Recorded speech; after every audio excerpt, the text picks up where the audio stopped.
In prime time news this evening, robbery fields. The capital's business district now a haven for robbers. The victims' harrowing tales. Parking nightmare. Motorists scramble for scarce parking spots in New Kingston. And nursing homes dumping their patients at public health facilities.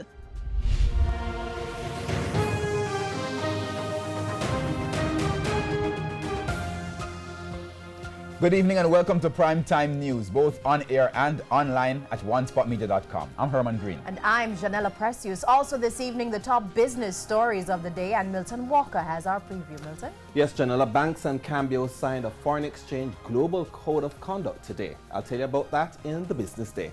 All right, thanks, Milton. From Milton, we go to Jordan, who has a preview of what's coming up in sports.